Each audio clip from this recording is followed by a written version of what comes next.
Last 1 minute.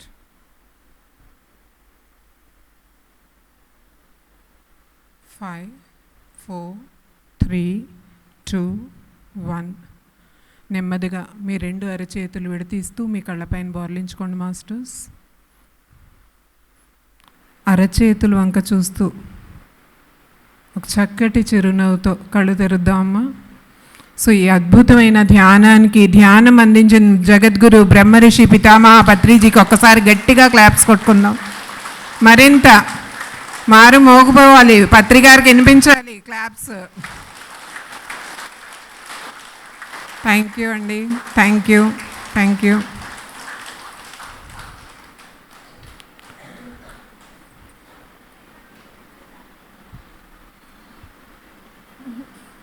స్వామీజీని sir. So ఇవాళ మన ప్రోగ్రామ్ని రెండో రోజు ధ్యాన మహాచక్రాన్ని ప్రారంభించుకుందాం. నిన్న స్కూల్ పిల్లలతో కళకళలాడిపోయింది మన ప్రాంగణం అంతా కూడా, ఎక్కడా ఖాళీ లేకుండా కిటకిటలాడిపోయింది. సో అలా ఇవాళ కూడా ఇంకా వచ్చేవాళ్ళు ఉండారు అని అనుకుందాం, but hopefully it's going good.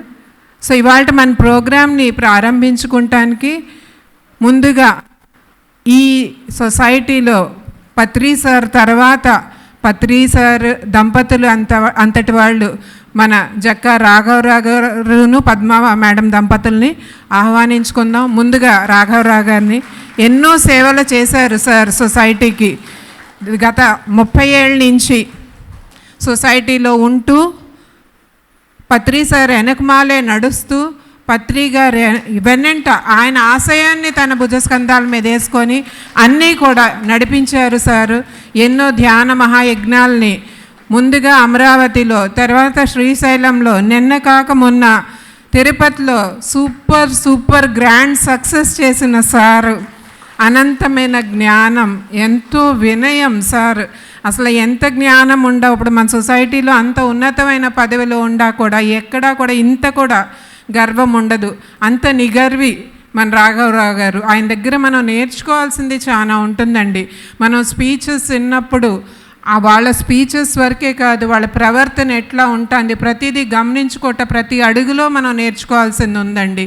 So సార్తో పాటు ఎంతో సేవ చేశారు sir. So welcome to you sir. కూర్చోబెట్టి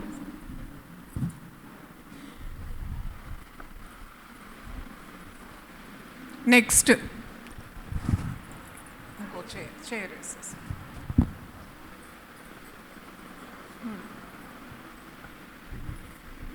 మన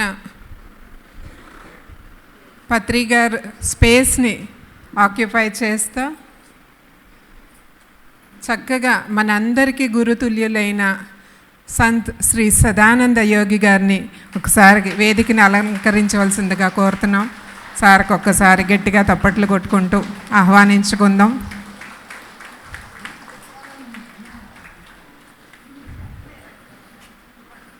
సదానందగిరి గారి గురించి నిన్న మనం ఒకసారి మాట్లాడుకున్నాం.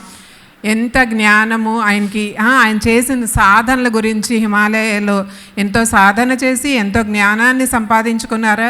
ఆయన జ్ఞానాన్ని కూడా మనం తెలుసుకునే ప్రయత్నం చేద్దాం. పద్మ మేడంను కూడా ఇంట్రడ్యూస్ చేసే ప్లెజర్ అయితే నేను తీసుకుంటాను.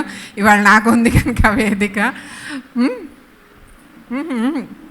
అయింది సార్ది, మీరు మీ జాసలో ఉండారు వినలా.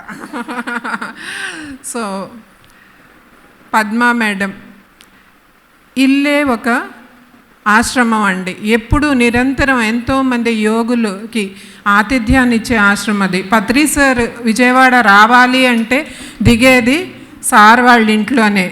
అమ్మ ఒక అన్నపూర్ణేశ్వరి, ఎంతమంది వచ్చినా ఇంకా పొయ్యికి విరామం ఉండదు. అందరికీ వచ్చిన వాళ్ళందరికీ చక్కగా వండి పెట్టి ఎంతో ఆప్యాయతతో చూసుకునే తల్లి ఆవిడ. సో మనకి మాతా అన్నపూర్ణేశ్వరిగానే పద్మ మేడం కంటే ముందు ఆవిడని అనాలి. అంత అన్నపూర్ణ కటాక్షం ఉండే అమ్మకి జ్ఞాన వైరాగ్యాలు ఆటోమేటిక్గా సిద్ధిస్తాయి కదండి. జ్ఞానమూర్తి, ఎన్నో పుస్తకాలు, 3 పుస్తకాలు రచయిత ఆవిడ. ఎంతో అద్భుతంగా రాశారు. పద్మపత్ర వివాంస, అది అయినాక లలిత అద్వైత అమృతం, మనకి లలిత మామూలు మీనింగ్సే తెలుస్తాం కష్టం. అట్లాంటిది అద్వైత రహస్యాలన్నీ ఎంతో చక్కగా ఆ పుస్తకంలో పొందుపరిచారు మేడము. ఆ తర్వాత అన్నిటికంటే క్లిష్టమైన పతంజలి యోగ సూత్రాలను కూడా రాశారు. ఇంత జ్ఞానాన్ని పుస్తక రూపంలో దాల్చి మన సొసైటీకి అందించిన పద్మ మేడం కూడా ఒక్కసారి గట్టిగా క్లాప్స్ కొట్టుకుందాం. థ్యాంక్ యూ అండి. సార్, ముందుగా రాఘవరావు గారితో మన సెషన్ని స్టార్ట్ చేసుకుందాం. మీరేనా?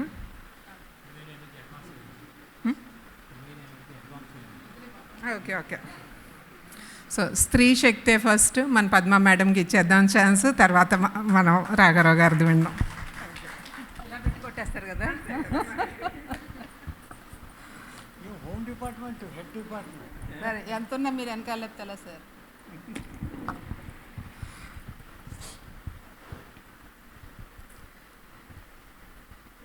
భగవత్ స్వరూపులందరికీ ఆత్మ ప్రణామములు.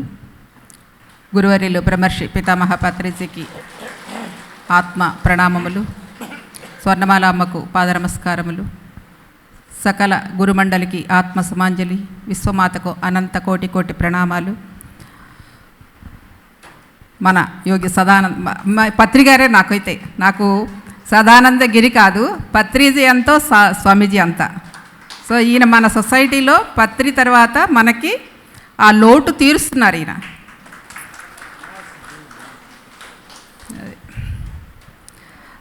సో రమణ మహర్షి ఆశ్రమంలో ధ్యాన మహాయజ్ఞం 3 days చక్కగా నిర్వహిస్తున్నారు. రాజకుమారి మేడం, మరి లక్ష్మి గారు, వారి కార్యవర్గ సభ్యులందరికీ కూడా ఒకసారి శుభాభివందనములు. రమణ మహర్షి ఆశ్రమం పేరు చెప్పంగానే రమణ మహర్షిగా గుర్తొచ్చేది మనకి. దాన్ని తగ్గట్టే ఇక్కడ కూడా ఈ ఆశ్రమ వాతావరణంలో కూడా రమణ మహర్షి ఏం చేశారో అదే ఇక్కడ కూడా బాగా ప్రాచుర్యం పొందింది. ఏమిటది? మౌన ధ్యానాలు కదా. ఎన్నోసార్లు మౌన ధ్యానాలు పెట్టారు మేడం గారు. ఒక్కొక్క వారం రోజులు, 10 రోజులు, 15 రోజులు, 40 రోజులు, 21 రోజులు, ఇలా ఎన్నోసార్లు మౌన ధ్యానాలను చక్కగా నడిపిస్తూ ఉన్నారు.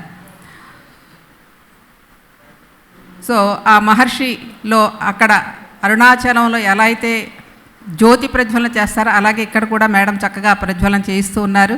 అంటే అక్కడ ఉన్న రమణ మహర్షి ఆశ్రమం ఇక్కడ కూడా అదే పద్ధతిలో నడిపిస్తూ ఉన్నారు. మరి వారి కార్యవర్గ సభ్యులందరికీ కూడా హృదయపూర్వక కృతజ్ఞతాభివందనములు. సో కాబట్టి రమణ మహర్షి గురించి చెప్పాం కాబట్టి ఆయన మాటలే 4 మాటలు చెప్తాను. సో ఆయన ప్రధానంగా దేనికి పీఠం వేశారు? మౌనానికి, మౌనధ్యానానికి. అంటే ఆయన 12 సంవత్సరాల వయసులో అరుణాచలం అనే ఒక చెవికి ఆ శబ్దం వినపడింది. ఆ శబ్దం వినపడిన వెంటనే ఆయన అక్కడి నుంచి వదిలేసి వెంకట్రామన్గా వదిలేసి తిరువణ్ణామలైలోకి ప్రవేశించారు. ఆనాటి నుంచి మరలా దేహం వదిలేంత వరకు ఎక్కడికి వెళ్ళాలి. దేహం వదిలినా కూడా ఎక్కడికి వెళ్ళారు? అరుణాచలం పర్వత గుహల్లోనే ఆయన అంతర్జ్యోతి అయిపోయారు. అదే ఆ యొక్క గొప్పతనం. అంటే అక్కడి నుంచి మరలా కదలకోకుండా వెళ్ళిన చోటే ఉండి ఆయన ఏమి సాధించాలో సాధించుకున్నారు. అంటే తన్ను తాను తెలుసుకోవడం, నేనెవరో తెలుసుకోమని చెప్తారు. సో అలాగే తెలుసుకున్నారు. ఆ తెలుసుకున్న ఆయన దగ్గర ప్రపంచమంతా వెళ్ళింది. ఆయన ఎక్కడికి వెళ్ళాల, కానీ ప్రపంచమంతా ఆయన దగ్గరికి వెళ్ళింది. ఎలా వెళ్ళింది అంటే దానికి అంతర్గత మౌనం. ఆయన చేసిన మౌన సాధన. ఒక్క మాట కూడా మాట్లాడేవారు కాదు, చాలా తక్కువ. ఋషి సాంప్రదాయంలో ఎంత క్లుప్తంగా మాట్లాడితే అంత లోతైన జ్ఞానం ఉంటుంది వారి దగ్గర. సో చాలా చిన్న చిన్న పదాలతోనే వచ్చిన సాధకులకి అందజేసేవారు ధ్యానం. మరి అంతటి మౌనాన్ని సాధిస్తూ ఆయన మౌనంలోనే ఉండి ఇతరులు కూడా అదేవిధంగా మౌన మీదే ఎక్కువగా ప్రాధాన్యత ఇచ్చేవారు. మరి ఆ మౌనం ఏం చేస్తుంది? మౌనం ఏం చేస్తుంది అంటే మన బాహ్య మౌనాన్ని అంతర్మౌనానికి తీసుకెళ్తూ ఉంటుంది. బాహ్యంలో నోరు కట్టేసి కూర్చుంటూ ఇలా ఎన్నోసార్లు చెయ్యాలి. ఒకసారి చేస్తే సాదు. ఎన్నోసార్లు మనం మౌనంగా 11 రోజులు, 21 రోజులు, 40 రోజులు ఇలా దీక్షలు చేస్తూ చేస్తూ చేస్తూ ఉంటే అది అంతర్మౌనానికి దారితీస్తుంది. బాహ్య మౌనం నుండి అంతర్మౌనానికి దారితీస్తుంది. సో అంతర్మౌనం అంటే మనసు శూన్యమవుతుంది. అంటే బాహ్యంలో మాటలు మాట్లాడటం తగ్గిన కొద్దీ మనసు కూడా తక్కువగా మాట్లాడటానికి, అదేవిధంగా మన ఇంద్రియాలు కూడా చాలా తక్కువగా ఉపయోగించుకోవడం అనేది మనకి అవకాశాన్ని ఇస్తుంది ఈ మౌన ధ్యానం. సో ఆ మౌన ధ్యానంలో ఉండటం వల్ల ఏం జరుగుతుంది అంటే మన అంతరంగా అంటే మన అంతరాంతరాల్లోకి మనం వెళ్తాం, మన చైతన్యంతో మనం మమేకం అవుతాం. ఆ చైతన్యంతో ఎప్పుడైతే మమేకమయ్యామో ప్రపంచంలో అంటే మనకు కనపడే సకల జీవరాశిలో కూడా ఆ దైవాన్ని దర్శించగలం, మాట్లాడగలం, ఆనందింపగలం. ఎలా? నీ చైతన్యంలో నువ్వు ఉండగలిగినప్పుడు ఎదుటివారి చైతన్యంలో ఏదైతే ఉందో అది గ్రహించగలం. ఉదాహరణకు రమణ మహర్షి గారు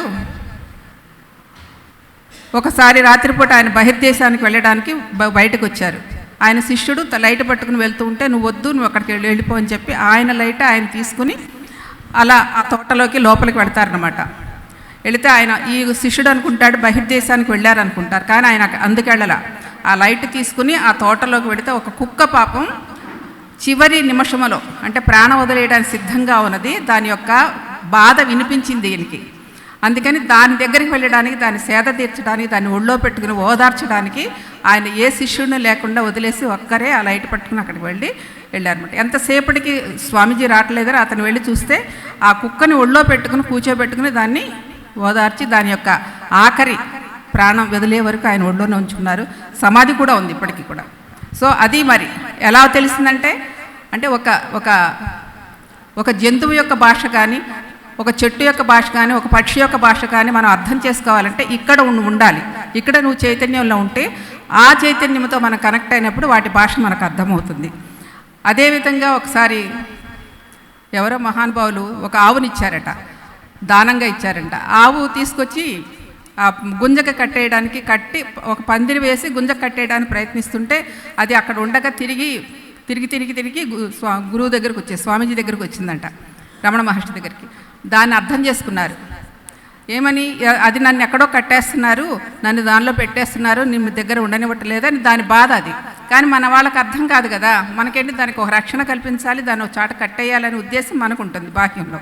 కానీ దాని బాధ ఏంటి? నన్ను కట్టేస్తున్నారు, నన్ను ఇందులో పెట్టేస్తున్నారు భయంతో గురువు దగ్గర స్వామి రమణ మహర్షి చుట్టూ తిరుగుతుంటుందంట. అప్పుడు ఆయన వెళ్ళి దాని దగ్గర తీసుకుని సేద తీర్చి అప్పుడు చెప్తారు, అమ్మ నిన్నేం కట్టేయటం లేదు, నీకు ఒక రక్షణ కల్పిస్తున్నారు, చక్కగా వాళ్ళు చెప్పినట్టు విను అని చెప్తే అప్పుడు చక్కగా గుంజకి కట్టబడడానికి ఒప్పుకుంది.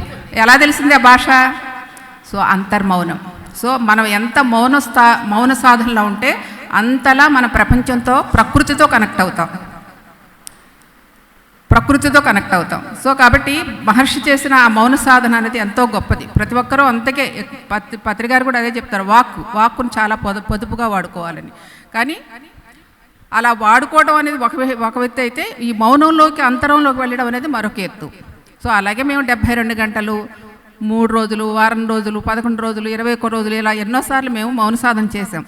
సో ఆ సాధనలో ఏమవుతుందంటే ఇందా చెప్పినట్టు మన అంతర్గత చైతన్య విస్తరణ జరుగుతుంది. ఆ అంతర్గత చైతన్య విస్తరణ జరిగితేనే మనం బాహ్య ప్రపంచంలో అంతటా దర్శించగలిగే ఆ కెపాసిటీ, ఆ చైతన్య స్థాయిని మనం అందుకోగల అనుభూతిని పొందుతాం. సో కాబట్టి మౌనానికి పెద్దపీట వేశారు రమణ మహర్షి. అందుకే అంటారు, మన భగవంతుడిని చిత్రాల్లో చూడవద్దు, చిత్తంలో చూడని చెప్తారు రమణ మహర్షి. అంటే నీ లోపల చూడు. చిత్తం అంటే ఏంటి? మన లోపల చూసుకోవాలి. మనం మామూలుగా భగవంతుడు ఎక్కడున్నాడు, బయట ఉన్నాడు అని వెతుకుతూ ఉంటాం కదా, ఇదేగా అలవాటు. ఎంత సాధన చేసినా మనకి ఏదైనా కష్టం వచ్చిందో అమ్మో ఆ దేవుడు చేశాడు, లేకపోతే అక్కడికి వెళ్ళి చెప్తూనే ఉంటాం. చేసేవాళ్ళు అందరం ఉన్నాం. ఎందుకని అంటే ఇక్కడ చూడడం చేర్చుకోలేదు కాబట్టి బయట ప్రపంచాన్ని ఎతకడానికి ప్రయత్నం చేస్తున్నాం. కానీ ఇక్కడ ఎందుకు ఎతకలేకపోతున్నాం, ఇక్కడ ఎందుకు మనం పట్టుకోలేకపోతున్నాం అంటే కారణం మనం పూర్తిగా అంతరంలోకి వెళ్ళటల్లా, మనం పూర్తిగా చైతన్య స్థాయిలో ఉండటల్లా. సో ఆ చైతన్య స్థాయిలో ఉండాలంటే ఇలాంటి సాధనలు చేయాలి.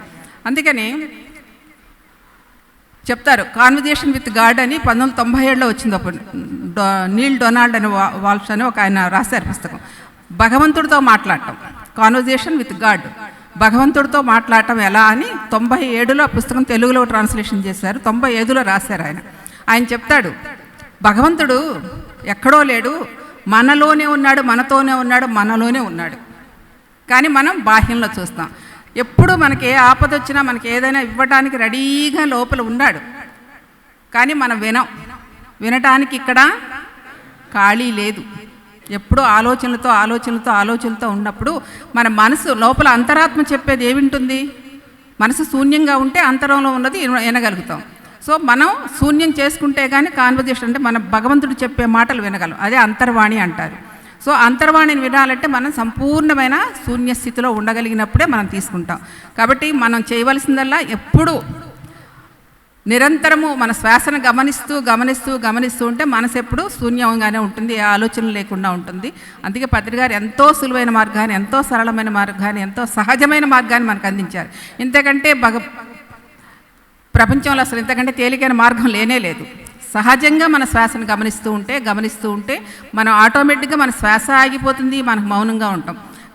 గమనిక అనుకుంటాం, కానీ ఒక ధ్యానంలో కూర్చున్నప్పుడు మాత్రమే గమనిక కాదు, ఇతర సమయాల్లో కూడా ఆ శ్వాసను గమనిస్తూ ఉండవచ్చు.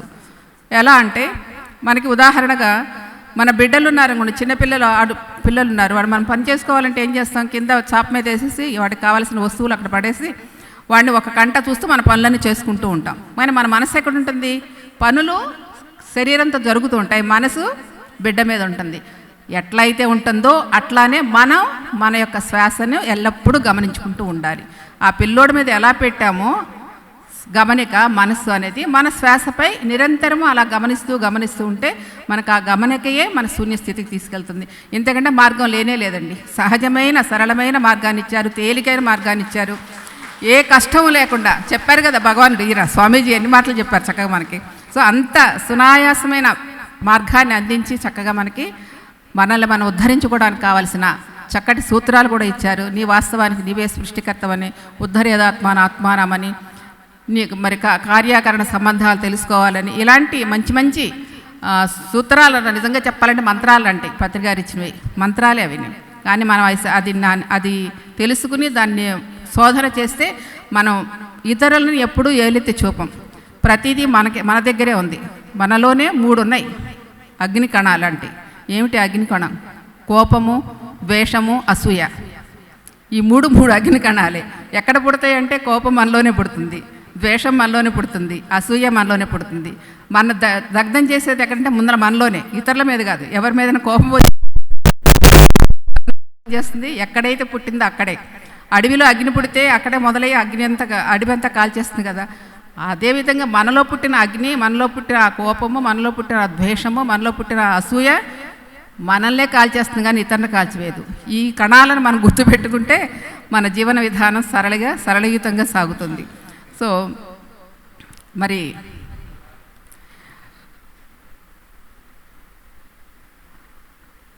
ఒక చిన్న ప్రకృతితో మమేకమై ఇందాక చెప్పాను కదా, దానికి ఒక చిన్న ఎక్స్పీరియన్స్ చెప్తాను. అది పత్రిగారు పరిచయం అయిన తర్వాత 1997లో పరిచయం అయ్యారు. అక్టోబర్లో ఒక ట్రెక్కింగ్ వేశారు పత్రిగారు, అంటే తిరుమల ఫారెస్ట్లో. ట్రెక్కింగ్ అనే పదం కూడా తెలియదు మాకు అప్పుడు. అంటే అప్పుడు ఎవరో కొత్త మాస్టర్ గారు వస్తే, తిరుపతి మాస్టర్ గారు వస్తే, ఏమిటి ట్రెక్కింగ్ అంటే ఈ జనారణ్యాన్ని నుంచి వనారణ్యానికి వెళ్ళి అక్కడ 3 రోజులు పర్వతాల మధ్యలో ఆ యొక్క సెలయేళ్ల మధ్యలో జీవనాన్ని గడపటం అన్నారు. బాగుంది అనుకున్నాం. మొత్తానికి ఎలా వీలు చేసుకుని వెళ్ళాం. నేను ఒక్కదాన్ని వెళ్ళి అప్పుడు ఆయన రాలేదు. సో వెళ్ళినప్పుడు పత్రిగారు తిరుపతిలో భీమాస్ హోటల్లో కలిసాము. ఆయన్ని కలిసి ఆయనతో పాటు ప్రయాణం చేస్తూ తిరుపతి శేషాచల ఫారెస్ట్ పైన శేషాచల ఫారెస్ట్ అంటే తిరుపతి చుట్టూ 365 క్షేత్రాలు ఉన్నాయండి. ఆ 365 క్షేత్రాలు నిజంగా చెప్పాలంటే పత్రిగారితో చూసాం మేము. అప్పట్లో అంత జనం ఉండేవారు కాదు, చాలా తక్కువ మందితోనే ఉన్నాము. అన్ని తీర్థయాత్రలకు వెళ్ళాం, చుట్టుపక్కల అన్నీ కూడా ట్రెక్కింగ్లు చేసాం. సో మొట్టమొదట ఆ ట్రెక్కింగ్కి వెళ్తున్నప్పుడు పత్రిగారితోనే వెళ్ళాము. మా బ్యాగులు కూడా ఆయన మోసేవారు. అది ఆయన ప్రేమ. మేము మొయ్యలేకపోతే మమ్మల్ని నడిపిస్తూ, చేయబట్టుకుని నడిపిస్తూ బ్యాగులు ఆయన వేసుకుని నడిపించేవారు అనమాట. మధ్యలో కూర్చోబెట్టి చక్కగా టీలు ఇప్పించి కాన్సెప్ట్లు చెప్తూ ఇలా సాగేది 3 రోజులు కూడాను. ఒక అద్భుతమైన ప్రయాణం, నిజంగా చెప్పాలంటే ఒక వండర్ అది. సో అలా వెళ్ళి ఒక శేషాచల ఫారెస్ట్లో శ్యామకోన వ్యాలీ అని ఒకటి ఉంది. అక్కడ అది 2వ రోజు అయిపోయింది, 3వ రోజు మేము బయలుదేరి వస్తున్నాం అనమాట. అది అక్టోబర్ 10 అనమాట. సో అక్కడ వెళ్ళి పొద్దున్నే స్నానం చేసి అంతా రెడీ అయిపోయాం. పత్రిగారు ఇంకా కొలంలోనే స్నానం చేస్తున్నారు. అక్కడ ట్రెక్కింగ్ ఆర్గనైజ్ చేసే ఒక ఆయన మునిస్వామి, హంస అని 2 ఉన్నారు. వాళ్ళిద్దరిని చెప్పి ఈవిడిని ఇంకా తీసుకెళ్ళి లోపలికి అని అన్నారు. అక్కడి నుంచి ఒక 2 కిలోమీటర్ల లోపలికి వెళితే శ్యామకోన వ్యాలీ అని ఉంది. అక్కడ తీసుకెళ్ళి నన్ను అక్కడ కూర్చోబెట్టారు. అది చూడంగానే నాకు ఆనందం ఎలా పెళ్ళిపోయిందో తెలియదు. మొత్తానికి ఆనందంగా అనిపించింది. సో అట్లా కాదండి మేడం, మీరు మాట్లాడొచ్చు అన్నాడు. మాట్లాడటం ఎలా అని చెప్పి కూర్చోండి అన్నారు. అంతే కూర్చున్నాను. ఒకే ఒక్క నిమిషంలో నాలోంచి ప్రశ్నలు ఉద్భవించినాయి. ఈ సృష్టి అంతా ఎలా జరిగింది?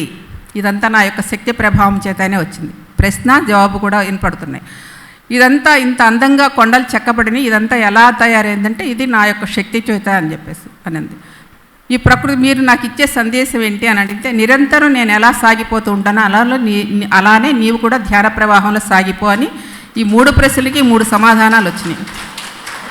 అంతే. ఇక అంటే ఇంత ప్రకృతితో మాట్లాడటం అంటే ఇదేనా అని చెప్పేసి అనిపించింది. సో వెంటనే లేచి ఆ పక్కన ఆయన చెప్పాను, ఇంతే మేడం, తేలిక ఏముంది అని చెప్పేసి అన్నారు.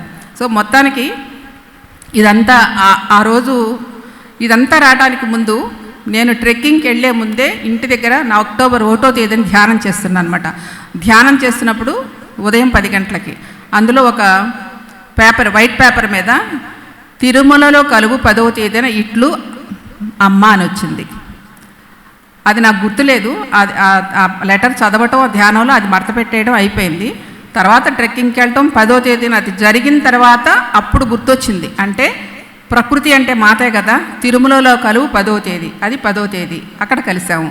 అంటే ముందలే 1వ తేదీనే నాకు ఆ సందేశం ప్రకృతితో మమేకవటం అనే ఒక అద్భుతమైన ఒక అనుభూతి అనమాట. నిజం చెప్పాలంటే నా జీవితంలో అత్యంత ప్రాధాన్యత కలిగించింది. అయితే ఇది రావడానికి కారణం ఏంటంటే పత్రిజీ ప్రతి ఒక్కరిలోనూ ఒక అద్భుతమైన కళ ఉంటుంది, ప్రతి ఒక్కరిలోనూ ఒక అద్భుతమైన శక్తి అంటే నిక్షిప్తమై ఉంటుంది. ఆ నిక్షిప్తమైన శక్తిని తట్టి లేపడమే గురువు చేసే పని. ఆ విధంగా నాలో ఉన్న ప్రకృతి తత్వాన్ని ఆ రోజు పత్రికారు తట్టి లేపి నన్ను అక్కడ దాకా పంపించి ఆ ప్రకృతితో మాట్లాడటం చేసి ఇది ప్రకృతితో మమేకత్వము, ప్రకృతితో మాట్లాడటం అనే విషయాన్ని నాకు తెలియజేశారు. సో ఈ విధంగా ఆ రోజు నుంచి ఈ రోజు వరకు ఆ ప్రకృతి అంటే చెట్లతో మాట్లాడవచ్చు, పక్షులతో మాట్లాడవచ్చు, ఏదైనా ఏ జంతువుతో అయినా మాట్లాడచ్చు. ఇందాక రమణ మహర్షి ఎలా చెప్పారు అలాగా. అంటే అది తెలిసినా తెలియపోయినా నాకు అది ఆ అనుభవం ముందే ఉంది. కానీ ఇంకా సాధనలోకి పత్రికారి దగ్గరకు వచ్చిన తర్వాత నా సాధన పెరుగుతున్న కొద్దీ ఇంకా ప్రకృతితో బాగా అనుసంధానం అవటం, ప్రతి విషయాన్ని మనం అనుభూతితో అనుభవం అంటే వాళ్ళేవి మాట్లాడరు కానీ మన కింద చెప్పానుగా చైతన్యం, వాటిల్లో ఉన్న చైతన్యం మన చైతన్యం ఏకమైనప్పుడు కలిసే ఒక అద్భుతమైన అనుభూతి, అక్కడి నుంచి సందేశం లాంటిది అందుకుంటాం. అదే నా జీవితంలో చాలా అత్యంత అద్భుతమైన ఒక మలుపు లాంటిది, ఒక మైలురాయి వంటిది. అది పత్రికారి కలవటం ద్వారా నాలో ఉన్న నిక్షిప్తమైన ప్రకృతి తత్వాన్ని మేలుకొల్పడం జరిగింది. తద్వారా ఆ టైం నుంచి ఇప్పటి వరకు కూడా అదే సాగుతూ ఉంది. ఇది ఇంకా వచ్చింది ఎక్కడే పోదు కదా, అదే ఇక మన తత్వం అదే. సహజంగా స్త్రీలందరూ స్త్రీతత్వాన్ని దగ్గరగా ఉంటారు, ప్రకృతి తత్వాన్ని దగ్గరగానే ఉంటారు. అంటే ఆ హృదయాన్ని బట్టి మనం ఆ చైతన్యాన్ని ఎంతైతే మేలుకొల్పుకుంటామో అలా మనకి అనుభూతి అనేది దొరుకుతూ ఉంటుంది. సో కాబట్టి ఆ మౌన ధ్యానాల్ని ఎక్కువగా సాధన చేసుకుంటూ ఒక రకంగా చెప్పాలంటే ఇప్పటి వరకు చాలా బోధలు విన్నామండి. ఇప్పుడు మీడియా మనకు చేతుల్లోకి వచ్చేసింది. ఈ ఆన్ చేస్తే ఎంత జ్ఞానం వస్తుందో అంత జ్ఞానం వస్తుంది. వింటున్నాము అన్నీ. కానీ ఏం చేస్తున్నాము? ఆచరణాత్మకమైన జీవితం రావాలి, మన జీవితంలో అది ఇంప్లిమెంట్ చేసుకోవాలంటే వినటం కాదు, ఆ బోధలు తగ్గించి విన్నాం. పత్రికారు ఎంత కావాలో అంత జ్ఞానాన్ని మనకు అందించేశారు. ఎంత జ్ఞానం అందించారు, ఎవరు ఇవ్వలేదు అంత జ్ఞానాన్ని. అంత సులువుగా అంత తేలికగా ఆ జ్ఞానాన్ని మనకి అరచేతుల ఉసిరికాయలాగా తేలికగా అందించేశారు. కానీ ఆ జ్ఞానాన్ని మనం ఏం చేసుకోవాలి? మన జీవితంలో ఇంప్లిమెంట్ చేసుకుంటూ మనకి ఎప్పుడు ఏది అవసరమో దాన్ని తీసుకుంటూ ఉండాలంటే అంతర్గత మౌనం అనేది చాలా చాలా చాలా అవసరం. ఎక్కువగా ధ్యానం ఇప్పుడు ఉన్న పరిస్థితుల్లో చేయవలసిందల్లా మన లోపలికి మనం ప్రయాణం చేయటమే. బాహ్య పరిస్థితులకి, బాహ్య సంబంధాలకు, బాహ్య పరిసరాలకు కాదు. మనం ఎంత లోతులోకి వెళితే అంత లోతుల్లో మన సత్యాన్ని తెలుసుకోగలుగుతాం. అదేవిధంగా మన యొక్క అంతర్గత సాధన పెరుగుతున్నప్పుడు మన చైతన్య విస్తరణ జరుగుతుంది. తద్వారా విశ్వ చైతన్యంతో అనుసంధానం అవుతాం. విశ్వానికి ఏం కావాలో మనం కూడా అనుసంధానం అయి ఉంటాం. ఇదే చేయవలసిన ప్రస్తుత పరిస్థితికి కావలసిన విషయం. ప్రతి ఒక్కరూ అంతర్శోధన, అంతర్మౌనం, అంతర్సాధన. బాహ్యములో వినాల్సింది ఏమీ లేదు, ఇక తెలుసుకోవాల్సింది కూడా ఏమీ లేదు. పత్రిక అంతా ఇచ్చారు. ఎవరికి వారు అంతర్గత సాధన చేస్తూ ధ్యానములో ఎన్ని గంటలు గడిపాము అంటే కూర్చునే కాదని సుమా, 3 గంటలు 4 గంటలు చేసామని కాదు. ప్రతి నిమిషము, ఇందా చెప్పానుక, ప్రతి నిమిషము నువ్వు ఎరుకుతో ఉండటమే ధ్యానము. నువ్వు ఎంత ఎరుకుతో ఉంటే ఇక్కడ ఇక్కడ ఈ ఇహ ప్రపంచంలో ఎంత ఎరుగుతూ ఉంటే నీకు ఆ పరమలో ఉన్నది చాలా తేలికగా వస్తుందని చెప్పేవారు పత్రి గారు. నిజమే, మనం ఇక్కడ బాహ్య ప్రపంచంలో ఎంత ఎరుక కలిగి ఉంటే ఆటోమేటిక్గా మనకు ఆ జ్ఞానం వచ్చి తీరుతుంది. అది విశ్వనియమ సిద్ధాంతం. మనం ఇక్కడ ఉండాల్సింది ఎరుకుతో ఉండాలి. ఎంత ఎరుకుతో ఉంటే అంత ఎరుకుగా మనకు ఆ జ్ఞానం అంతా మనకు వచ్చి అందబడుతుంది. సమయానికి ఏ సమయానికి ఎదురవ్వాలి అది ఇస్తుంది. అది విశ్వ నియమ సిద్ధాంతం. సో కాబట్టి మిత్రులారా, మానవుడు ఆనందంగా ఉండాలంటే రెండు, ప్రేమ, జ్ఞానం. ఈ రెండింటిని ప్రతి ఒక్కరూ అలవర్చుకుని మన ఏకత్వ స్థితికి వెళ్ళడానికి మనం చేయవలసిన ప్రయాణం. Okay, thank you.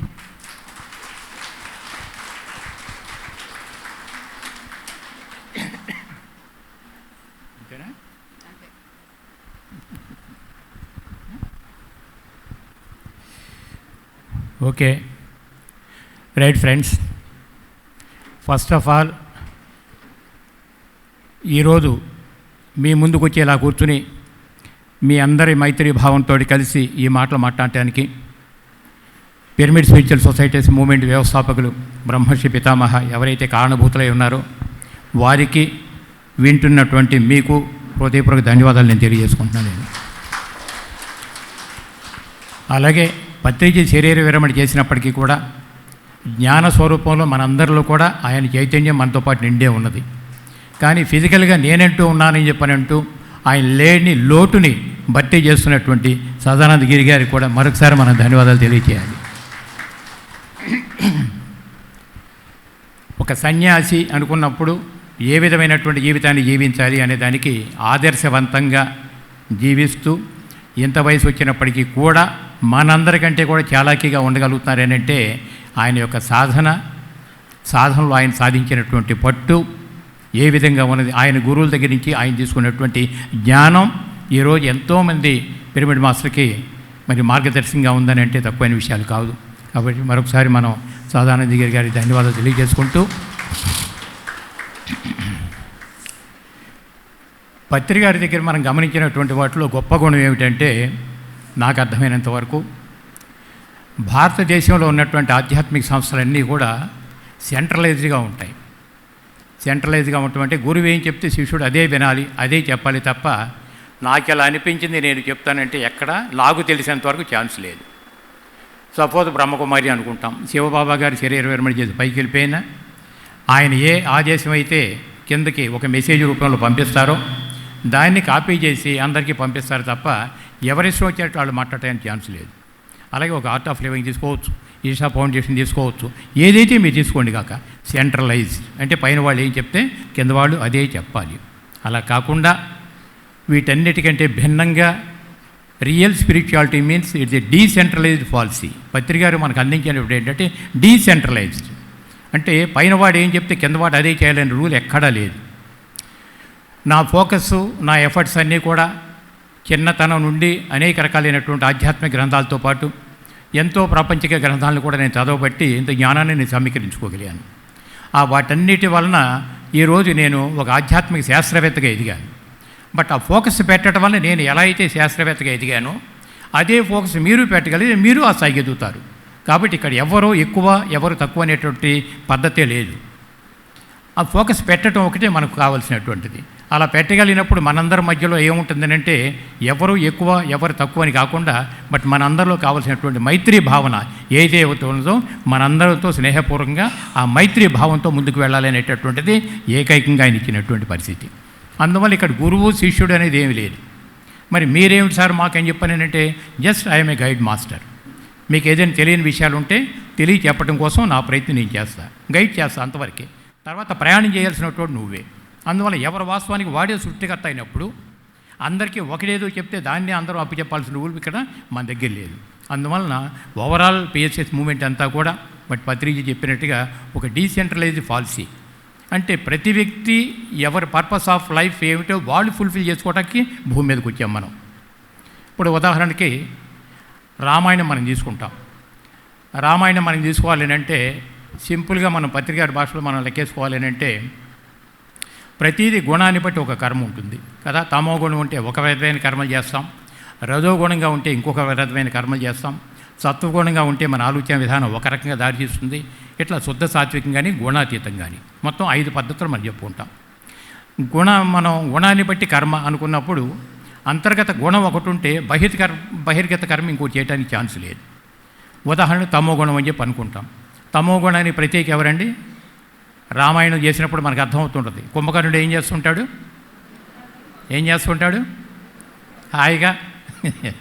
హాయిగా తింటాం, పడుకుంటాం.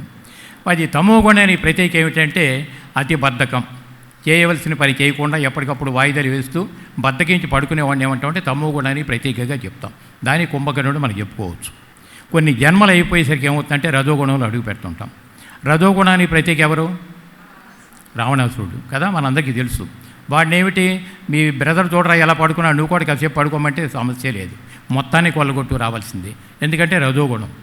ఇప్పుడు బహుశా మనకి ప్రపంచవ్యాప్తంగా రాజ్యం ఏలేదంతా ఈ రజోగుణం ఏమోనని చెప్పి అనిపిస్తుంటుంది. అర్థమైందా? కాబట్టి రావణాసురుడాన్ని మనకి రజోగుణాన్ని ప్రతీకగా మనం తీసుకుంటాం. ఇంకా కొన్ని జన్మలు దాటేసరికి ఏమవుతుందంటే ఈ రజోగుణం నుంచి సత్వగుణం పాలు పెరుగుతూ వస్తాయి. సత్వగుణానికి వచ్చేసరికి ఎవరు ప్రతీక? మనకి విభీషణుడు ప్రతీకగా వస్తాడు. అంటే ఏ పూటక ఎక్కడ పుట్టినప్పటికీ కూడా సత్వగుణ సంపన్నుడయ్యాడు కాబట్టి గుణాతీతమైనటువంటి రాముడి దగ్గర చేస్తాడు విభీషణుడు వచ్చేసరికి. అలాగే శుద్ధ సాత్వికానికి వచ్చేసరికి అర్పణ భావం, నేనంటే ఏమీ లేదు, కంప్లీట్ ఉన్నదంతా నీవే. ఎవరు ఆ స్థితిలో ఉన్నది? ఆంజనేయ స్వామి. ఎందుకంటే తాను అర్పించుకున్నాడు రాముడికి, నువ్వు తప్ప అన్యదా నేను లేనని చెప్పని పరిస్థితి. నాలో ఎవరు ఉన్నారంటే కీలసేపర్ కనపడతాడు, రాముడే కనపడతాడు అక్కడ. అంటే ఒక అర్పిత భావం, మొత్తం నీకు అర్పితే నాకంటే భిన్నంగా నువ్వు లేవు, నీకంటే భిన్నంగా నేను లేను అనే స్థితిలో శుద్ధ సాత్వికానికి మనకి ఆంజనేయ స్వామి వస్తాడు మనకి. అయితే ఇన్ని గుణాలు ఉన్నప్పటికీ కూడా ఏ గుణంలోనూ ఇరుక్కుపోకుండా ఏ సమయానికి ఏ గుణాన్ని ఎంతసేపు వాడుకోవాలో అంతసేపు వాడుకుని ఇమీడియట్గా దానికి బయటపడాలంటే గుణాతీతమైనటువంటి స్థితి కావాలి. బట్ ఆ గుణాతీతమైన స్థితిలో ఎవరు ఉన్నారంటే శ్రీరామచంద్రుడు ఉన్నాడు. అందుకని రాముడిని ఆనాటికి ఏనాటికి కూడా ఆధ్యాత్మిక ఒరవడిలో మనం ప్రయాణం చేసేటప్పుడు రాముడు మానవుడిగా జన్మ చేసుకున్నప్పటికీ కూడా తల్లిదండ్రుల దగ్గర ఎలా ఉండాలి, పిల్లల దగ్గర ఎలా ఉండాలి, భార్య దగ్గర ఎలా ఉండాలి, పరిపాలన ఎలా ఇవ్వాలి, ఒక యాంగిల్ అని కాదు, ఒక మానవుడిగా జన్మ తీసుకున్నప్పుడు భూప్రపంచం మీద అన్ని కోణాల్లో అన్ని యాంగిల్గా కూడా మానవమానాలకు అతీతంగా జీవించిన వ్యక్తి ఏమిటంటే మానవుడిగా ఉంటే ఇలా జీవించాలని మనందరికీ మార్గదర్శకం ఉన్నటువంటిది శ్రీరామచంద్రుడు. గుణాతీతమైనటువంటి స్థితి ఉంటుంది. అర్థమైందా? 5 ముక్కలు అయిపోయింది, రామాయణం అయిపోయింది. ఇప్పుడు పరిస్థితి అయితే రావణాసురుడు తిరిగినట్టు తిరగమంటే కుంభకర్ణుడు తిరుగుతాడా? కుంభకర్ణుడు పడుకోమన్నప్పుడు పడుకోబెట్టే రావణాసురుడు పడుకుంటాడా? విభీషణులాగా రాముడి దగ్గర చేరమంటే రావణాసురుడు వింటాడా? అంటే ఎవరి పర్పస్ వాళ్ళకుంది. అంటే అంతర్గత గుణం ఒకటైతే బహిర్గత కర్మ ఇంకొకటి ఉండటానికి ఛాన్స్ లేదు కాక లేదు. అందువలన ఇవన్నీ లోతుగా పరిశీలన చేసి చేసి చేసి పత్రిజీ ఓవరాల్ పిఎస్ఎస్ మూమెంట్ ఏ విధంగా పెట్టారంటే డీసెంట్రలైజ్డ్ పాలసీ. ఎవరి అంతర్గత గుణం ఎలా ఉంటే వాళ్ళు అలాగే పనిచేస్తాకు వస్తారు ఇక్కడ. అందుకే చూడండి, ఇప్పుడు ఓవరాల్ మూమెంట్లో క్లాసులు చేసేవాళ్ళు క్లాసులు చేస్తున్నారు, పిరమిడ్లు కట్టేవాళ్ళు పిరమిడ్లు కడుతున్నారు, ర్యాలీలు చేసేవాళ్ళు ర్యాలీలు చేస్తున్నారు. నువ్వు ఇదే చేయి అని చెప్పడానికి ఇక్కడ ఏమీ లేదు. ఎవరి పర్పస్ దేనికోసం పుట్టారో వాళ్ళు ఆ పర్పస్తో జీవించాల్సిందే. అందువలన డీసెంట్రలైజ్డ్ పాలసీ పెట్టడం వలన అతి తక్కువ సమయంలో ప్రపంచవ్యాప్తంగా కోట్లాది మందికి పత్రిచేటువంటి జ్ఞాన సంపద అందించబడుతుందని అంటే మరొకసారి మనం ఆయనకి ధన్యవాదాలు తెలియజేయక తప్పదు. ఇప్పుడు ఆయన ఏం కోరుకున్నాడు? నా ఊరు, నా రాష్ట్రం, నా దేశం అని చెప్పాల. భూమి అంతా ఒక గోళం అయిపోయినప్పుడు ఈ భూగోళం మొత్తం మీద ఉన్నటువంటి మానవ జాతి ఏ జాతి అయితే ఉన్నదో ఉన్నతమైనటువంటి జన్మకు ప్రత్యేకగా మానవ జాతికి చెప్పాం కాబట్టి ఈయన చెప్పేటటువంటి కాన్సెప్ట్ ఏమిటంటే ఈ భూప్రపంచం మొత్తం మీద మానవుడికి ఆహారం కింద ఏ జీవి హింసింపబడకూడదు. అంటే పూర్తిగా శాకాహారిగా అయిపోవాలి కదా. భూప్రపంచంలో ఉన్న ప్రతి మానవుడు శాకాహారిగా మారి తీరాల్సిందే.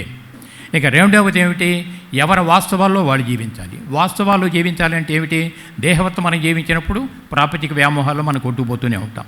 అలా కాకుండా బట్ ఆత్మవత్త జీవించినప్పుడు అది మన వాస్తవికత. నేను దేనికోసం ఈ భూమి మీదకి వచ్చాను, నా పర్పస్ ఆఫ్ లైఫ్ ఏమిటి అని తెలియాలి అంటే ప్రతి ఒక్కటి శ్వాసను ఆధారం చేసుకుని తనలోకి తను ప్రయాణం చేస్తే కానీ తన యొక్క వాస్తవిక స్థితి ఏమిటో తనకు అర్థం కాదు. అందువలన తన వాస్తవాల్లో తను జీవించాలంటే ఉన్న మార్గం ఏమిటంటే శ్వాస మీద ధ్యాస తప్ప ఇంకోటి లేదు కాక లేదు. అందువలన ప్రపంచంలో ఉన్న ప్రతి మానవుడికి జ్ఞానం అనేది అందాలి, ఆహారం విలువ తెలియాలి, అహింస సిద్ధాంతం కాబట్టి అది చేయాలి. అతి తక్కువ సమయంలో ఎక్కువ శక్తి తీసుకోవాలంటే పిరమిడ్ ఎనర్జీ తప్ప మరొకటి లేదు కాక లేదు. అందువల్ల పిరమిడ్ అనే టెక్నాలజీని మనం వాడుకోవడం జరిగింది. అందువల్ల పత్రిక యొక్క కాన్సెప్ట్ ఏమిటైంది? ఇప్పుడు ధ్యాన జగత్తు, శాఖాహార జగత్తు, పిరమిడ్ జగత్తు. దీనికోసం మరి మాన్యువల్గా ఆయన చేయాల్సిన ప్రయత్నం అంతా ఆయన చేశారు. ఇంకా రాబోయే రోజుల్లో సమయం తక్కువగా ఉన్నది, అందాల్సింది ఎక్కువ మందికి అందాలి. కాబట్టి పెరిగినటువంటి టెక్నాలజీని మనం ఆదర్శంగా తీసుకోవాలి. కాబట్టి టెక్నికల్గా నాకు మంచి ఛానల్ కావాలని ఆయన కోరుకుంటాం.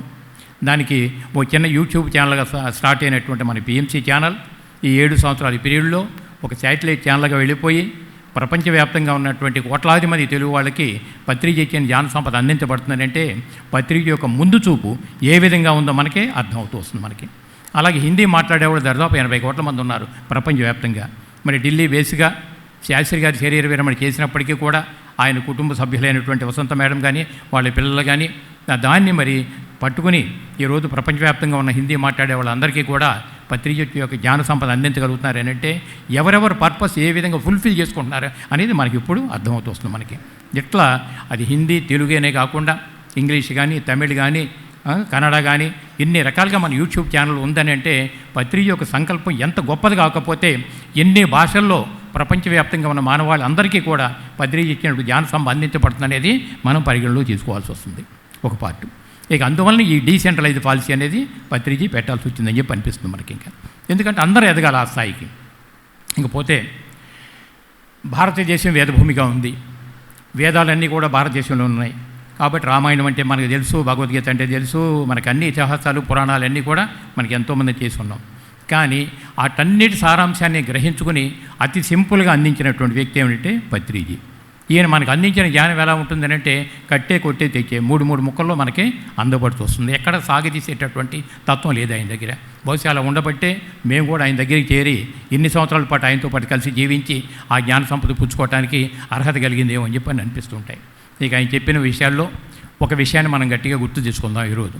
ఏమిటి ఆ విషయం అని అంటే మానవులంతా ఎలా జీవించాలని కోరుకుంటారు అన్నప్పుడు పత్రిక ఏం చెప్పారంటే రియల్ స్పిరిచువాలిటీ మీన్స్ స్వేచ్ఛ. అర్థమైందా? సరి అయినటువంటి ఆధ్యాత్మికతకి మారు పేరు ఏమిటంటే స్వేచ్ఛ. వినారా లేదా మీరంతా? వినారా లేదా? ఏం స్పందన లేదు. పత్రిక ఇచ్చినటువంటి దానికి ఆధ్యాత్మికత మరో పేరు ఏమిటంటే స్వేచ్ఛ. ఏమిటి స్వేచ్ఛ అంటే 2 అక్షరాల యొక్క కలయికని స్వేచ్ఛ అని చెప్పాడు. స్వ ప్లస్ ఇచ్ఛ అంటే నా అంతర్గతంగా దేని మీద నాకు వ్యామోహం ఉంటుందో ఆ ఇష్ట ప్రకారంగా నన్ను నేను నడుపుకోవటానికి ఏదైతే కావాలో మనకి దాన్ని మనం స్వేచ్ఛ అని చెప్పి చెప్పుకుంటాం. మీరు కంటిన్యూ చేద్దాం. ఆపేద్దామా? చూద్దాం.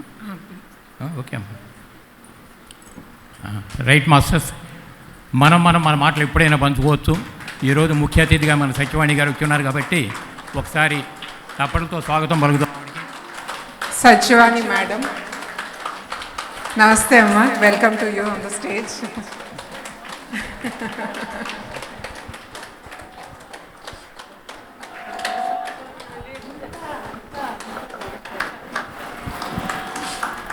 నమస్తే అమ్మా, నా పేరు జక్కరా.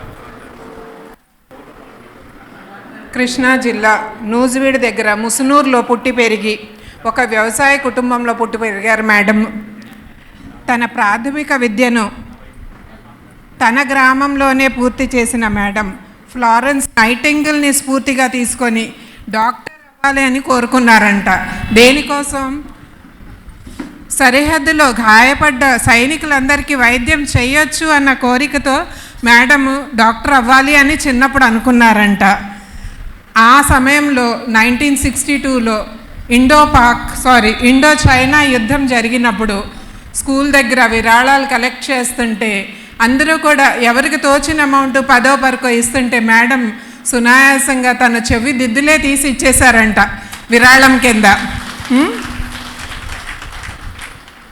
దేశభక్తి, సామాజిక స్పృహ, త్యాగం ఇలాంటి గుణాలు ఈవిడలో మిన్నుగా ఉండయండి. కంప్లీట్గా త్యాగ గుణంతో నిండి ఉండ మేడం. మన రాష్ట్ర విభజనకి గురైనప్పుడు మన రాష్ట్రానికి రాజధాని లేదు అని మనమందరూ అనుకునే సమయంలో ఎప్పుడైతే రాష్ట్ర రాజధాని నిర్మాణం కోసం ఆవిడ తృణప్రాయంగా ఒంటి మీద నగలు మొత్తం కూడా తీసి రాష్ట్ర రాజధాని నిర్మాణం కోసం కాంట్రిబ్యూట్ చేశారు. అలాంటి త్యాగశాలి ఆవిడ. మేడం మనందరికీ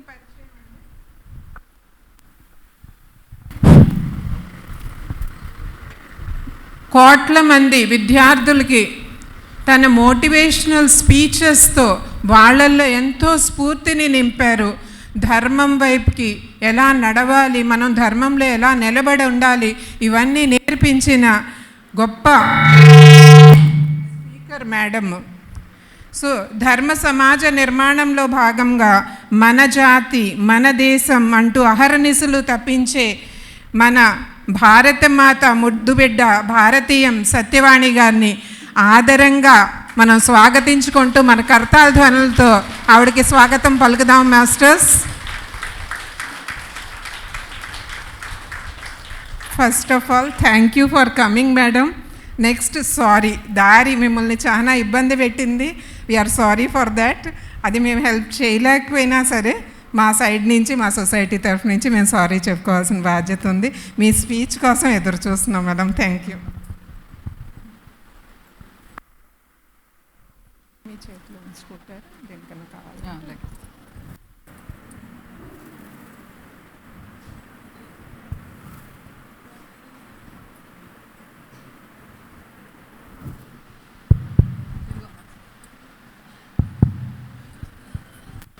హలో, వినిపిస్తోందా? ఓకే.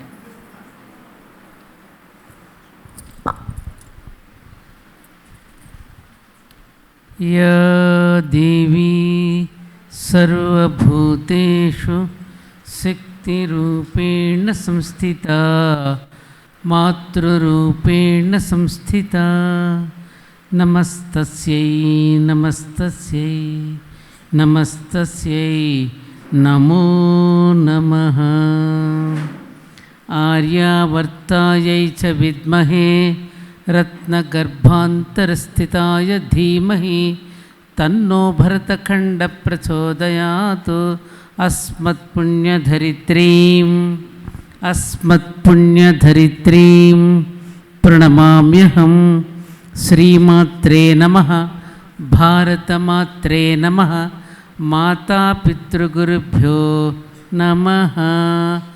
హరి ఓం. దాదాపు 3 రోజులుగా, అంతేనమ్మా, నిన్ననే మొదలైంది. 3 రోజుల పాటు రమణ మహర్షి ధ్యాన కేంద్రంగా విరాజిల్లుతున్నటువంటి ఈ పిరమిడ్ ధ్యాన కేంద్రంలో 3 రోజుల పాటు ఒక ధ్యాన యజ్ఞ దీక్షాన్ని నిర్వహించి 2వ రోజు కార్యక్రమంలో ఈ కార్యక్రమానికి అధ్యక్షత వహించినటువంటి రాఘవేంద్రరావు గారు చెప్తా, లక్ష్మి గారు, శ్రీమతి లక్ష్మి గారు, ముఖ్యంగా ఈరోజు రాజకుమారి గారు, వారికి నమస్కరిస్తూ, అలాగే చాలా రోజుల తర్వాత మళ్ళీ స్వామీజీని ఇక్కడ నేను దర్శించుకుంటానని నేను అనుకోలేదు. మహానుభావులు నిరంతరము సమాజ అభివృద్ధి కోసం పాటుపడుతూ మానవులలో మరింత మానవత్వంతో పాటు దైవత్వాన్ని కూడా పాదుకొలుపాలని ఒక ఆశయంతో నిరంతరము పర్యటిస్తున్నటువంటి స్వామీజీ పాదపద్మాలకు ప్రణమిల్లుతూ,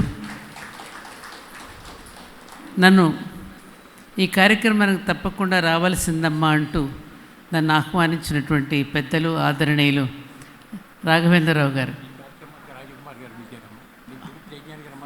తిరుపతి నన్ను పిలిచింది, మీరు చాలా కార్యక్రమాలు అయిపోయి మర్చిపోతున్నాను, ఏది ఏమైనా పిలిచారు కదా నన్ను. చాలా సంతోషం. ఇంకా పోతే యాదేవి సర్వభూతేషు శక్తి రూపేణ మాతృరూపేణ నేను ప్రార్థన చేసేది అది. అటువంటి మాతృమూర్తుల వలనే ఈ సమాజం నిర్మాణం జరుగుతుంది, జరుగుతూ ఉంటుంది, జరుగుతూ ఉండాలి కూడా. ఎక్కడ చూసినా తల్లులందరూ తారసపడుతున్నారు. ఆ తల్లులందరూ తమ శక్తి మేరకు సమాజ నిర్మాణం కోసం పాటుపడుతూ ఉంటే ఎదురుగా కూర్చున్నటువంటి పురుషులందరూ వారికి చేయూతనిస్తున్న మీ అందరికీ నా శుభాకాంక్షలు, శుభాభినందనలు. దాదాపు 3 రోజుల పాటు నేను ఏలూరు కొవ్వలి మా అక్కయ్య గారి గ్రామంలో అక్కయ్య మనవడి యొక్క వివాహ సందర్భంగా రావడం, బంధుమిత్రాదులందరినీ కలుసుకోవడం, నిద్రలేమి, రాత్రి తెల్లవారుజామున 3 గంటలకి ముహూర్తమే అరుంధతి నక్షత్రం చూపిస్తూ ఉండగా నేను బయలుదేరి గన్నవరం విమానాశ్రయంలో దిగి వెంటనే ఇక్కడికి వచ్చేసాను. ఇంకా నాకు ఆ నిద్రమత్తు దిగలేదు, ఇంకా ఆ నీరసం కూడా నాకు తగ్గలేదు నిద్ర లేకపోవడం వల్ల. ముఖ్యంగా ఇప్పుడు ప్రయాణం చేస్తూ వచ్చినటువంటి గతుకుల రోడ్డు, మీరు చేస్తున్న ప్రయత్నం కూడా అదే. అతుకుల బతుకులతో గతుకుల జీవితాన్ని నిర్వహిస్తున్న మనందరినీ ఆ గతుకుల రోడ్డులో నుంచి ఎలా అయితే మనం రోడ్డు వేయించుకోవడానికి పోరాడాలో, పర్వాలేదమ్మా కూర్చుంటే నాకు ఇన్స్పిరేషన్ ఉండదు, నిలబడే మాట్లాడాలి. ఎందుకంటే ధర్మం కోసం, జాతి కోసం, దేశం కోసం నిలబడ్డ వాళ్ళు ఎప్పుడు కూడా నిలబడే మాట్లాడాలి. అందుకని నాకు కూర్చుంటే మాటలు రావు తల్లి, అందుకే నిలబడే మాట్లాడుతున్నాను. అలా మన ఋషులు మహర్షులు ఎంతోమంది ఈ భూమి మీద అవతరించి చక్కని రాచబాటను మనకి వేస్తే, ఆ రాచబాటను కాదనుకుని ఆ బాటలో గుంటలు వేసుకున్నాం. అతుకులు బతుకుల జీవితాలు ఎలా ఉంటున్నాయి, మన రోడ్లు ఎలా ఉంటున్నాయి, కరెక్ట్గా సరిపోతుంది. రోడ్డు పొడుగుతో నేను అదే ఆలోచిస్తూ వస్తున్నాను. మన రోడ్లు ఎలా ఉన్నాయి, మన బ్రతుకులు అలాగే ఉన్నాయి. ఆ రోడ్లు అలా ఉండడానికి కారణం ఏమిటి? వాళ్ళ పాపాన్ని వాళ్ళే పోతారులే. వాళ్ళు ఏ పాపం చేసినా మనం చూస్తూ ఊరుకోవడం వల్ల, వాళ్ళు ఇచ్చేటువంటి అరకొర ఉచితాలకు మనం మన బలహీనతను వాళ్ళకి అమ్మేసుకుని, మన ఓట్లను కూడా మనం అమ్మేసేసుకుని, మన జీవితాలను పణంగా వాళ్ళకి అప్పజెప్పేయడం వల్ల ఈ గతుకుల రోడ్ల యొక్క ఇబ్బందులు పడవలసిన కర్మ మనకు ఉన్నది. ఎందుకంటే మనం పాపం చేస్తున్నాం కాబట్టి ఆ పాపాన్ని తప్పకుండా మనం అనుభవించి తీరవలసిందే. ఎవరికీ నోరెత్తే సాహసం లేదు, అడిగే ధైర్యం లేదు. ట్యాక్సులు కడుతూనే పోతూ ఉంటాం, కానీ దానికి తగిన శాస్త్రం మనం అనుభవిస్తూనే ఉంటాం. కాబట్టి మనం అనుభవించి తీరవలసిందే. అనుభవిద్దామా? ఇలాగే ప్రశ్నిద్దామా? ధర్మం వేరు, రాజకీయం వేరు కాదు, రెండు ఒకటే. ధర్మంలో భాగమే రాజకీయం. మహాభారతం చదివినా, శ్రీమద్ రామాయణం చదివినా మనకు అర్థమయ్యేది ఏమిటి?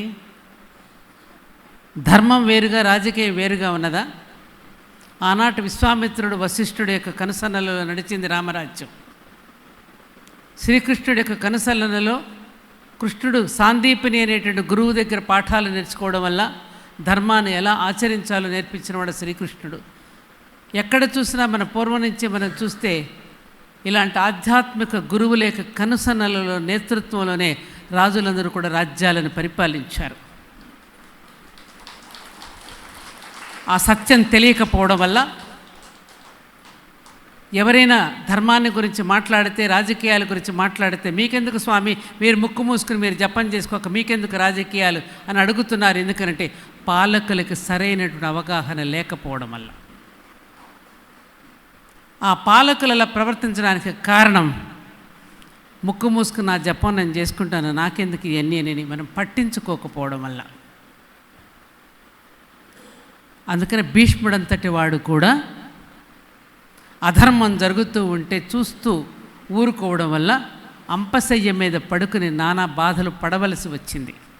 అడిగాడు కూడా శ్రీకృష్ణుడు, నేను ధర్మనిష్టాగరిష్ఠుడిని, భీష్మ పితామహుడని పేరుగాంచిన నాకేమిటయ్యా ఈ అంపశయ్య మీద పడుకుని అనుభవించవలసిన కర్మ ఏంటని అడిగితే, అవును మరి ఆనాడు ద్రౌపది అందరూ అవమానపరుస్తూ ఉంటే నువ్వు చూస్తూ ఊరుకున్నావు కదా, కౌరవుల యొక్క ఉప్పు తిన్నాను కదా అని.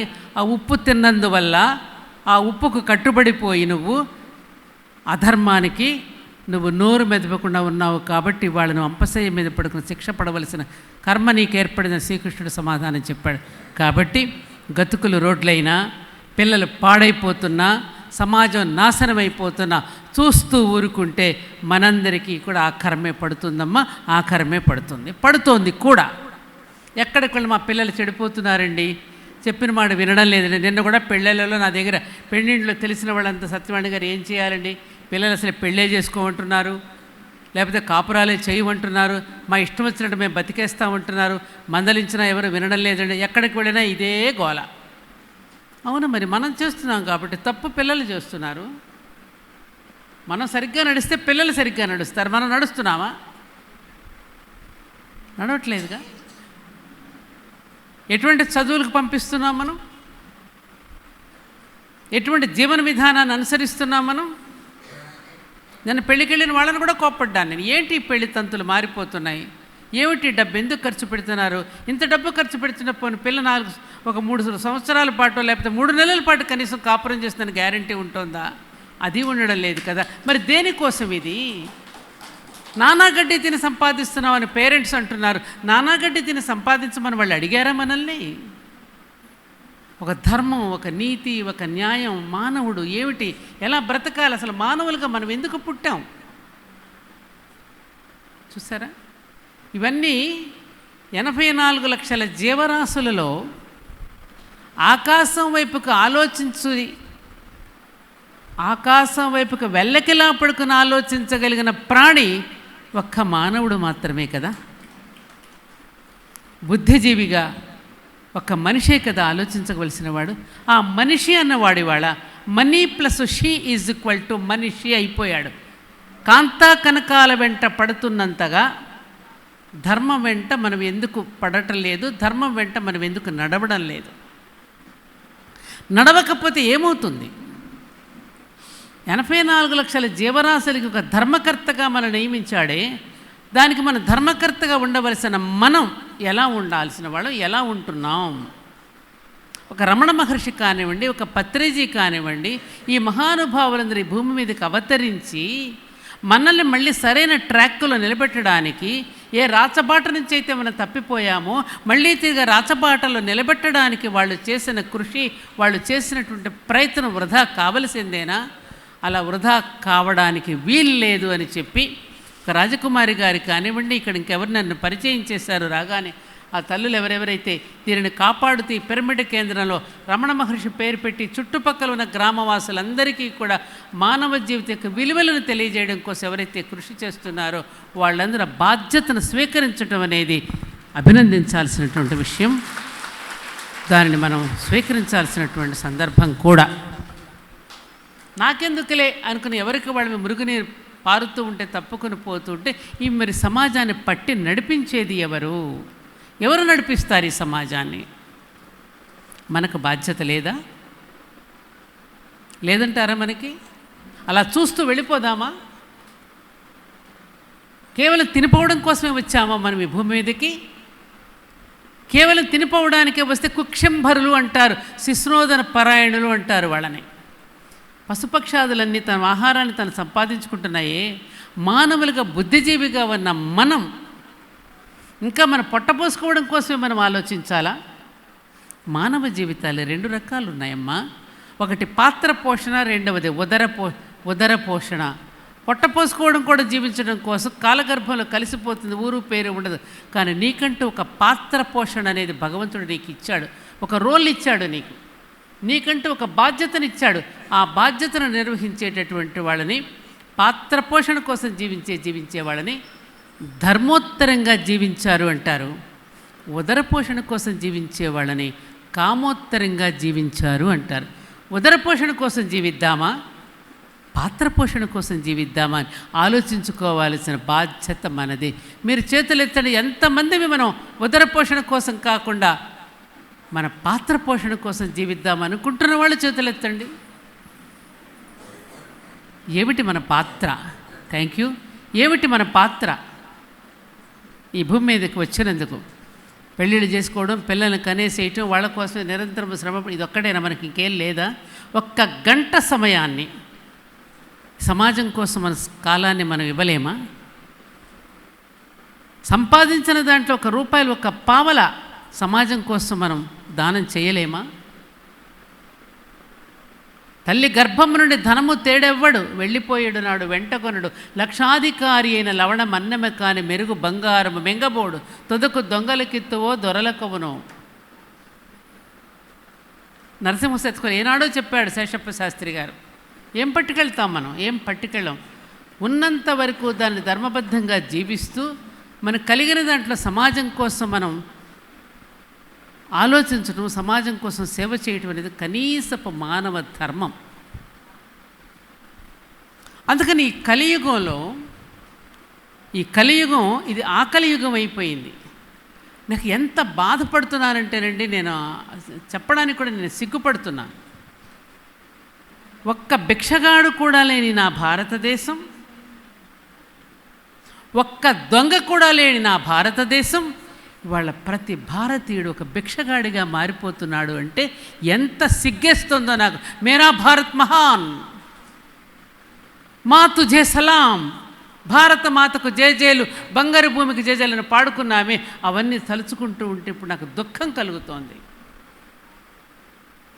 ఫ్రీగా పెడుతున్నాడంటే పరిగెత్తుకెళ్ళిపోతున్నాం, ఫ్రీగా ఇస్తున్న డబ్బున్న వాళ్ళు కూడా క్యూలో నిలబడుతున్నారు, ఫ్రీగా భోజనం పెడుతున్నారు, ఉన్నవాళ్ళు కూడా క్యూలో నిలబడి తింటున్నారు. 5 రూపాయలు క్యాంటీన్లో భోజనం అంటే ఉన్నవాళ్ళు కూడా ఏంటి నా భారతదేశం 10 మందికి పెట్టి తృప్తి పడిన జాతి ఇది. ఇలాంటి వాళ్ళు ఉచితానికి ఇట్లా చేతులు చాస్తున్నారా? ఆత్మగౌరవంతో ఆత్మాభిమానంతో బ్రతికిన ఈ జాతి ఎందుకు ఇలా దీనావస్థలో పడిపోతోంది? ఆనాడు స్వతంత్ర పోరాటం కోసం పోరాడిన మహనీయులందరూ కూడా త్యాగానికి పరాకాష్ఠగా నిలబడితే ఆనాటి భారతీయుడు అక్కడ నిలబడి ఉంటే ఈనాటి భారతీయుడు స్వార్థానికి పరాకాష్ఠగా ఈ అంచున నిలబడి ఉన్నాడే అని చాలా బాధ కలుగుతోంది, దుఃఖం కూడా వస్తున్నది. ప్రపంచ దేశాలని మన భారతదేశం వైపుకు చూస్తూ మురిసిపోతూ వాళ్ళలాగా మనం కూడా బ్రతకడానికి ప్రయత్నం చేద్దామని వాళ్ళు వివాహాలు చేసుకుని కుటుంబ వ్యవస్థను అడాప్ట్ చేసుకోవాలని ప్రయత్నం చేస్తున్న సమయంలో మనం కస్తూరి మృగం దగ్గర కస్తూరి వాసన వస్తూ ఉంటే చుట్టూ గడ్డిలో వెతుక్కున్నట్టుగా మనమేమో ఎక్కడో వెతుక్కుంటున్నాం కదా. ఎంత బాధ ఇది, ఎంత బాధపడాల్సినటువంటి విషయం అండి ఇది. ఎందుకంటే శాస్త్రాధ్యయనం చేయడం లేదు. మనం శాస్త్రాధ్యయనం చేయకపోవడం వల్ల అనేక మంది అన్యమతాల వాళ్ళు కానివ్వండి, నాస్తికులు కానివ్వండి, హేతువాదులు కానివ్వండి, ఎవరెవరో ఎన్నో రకాల పిచ్చి మాటలు మాట్లాడుతూ ఉంటే దానికి సమాధానం చెప్పలేని దీన అవస్థలో హేయమైన స్థితిలో నా జాతి పడిపోవడం అనేది ఎంత బాధాకరమో ఆలోచించండి అమ్మా.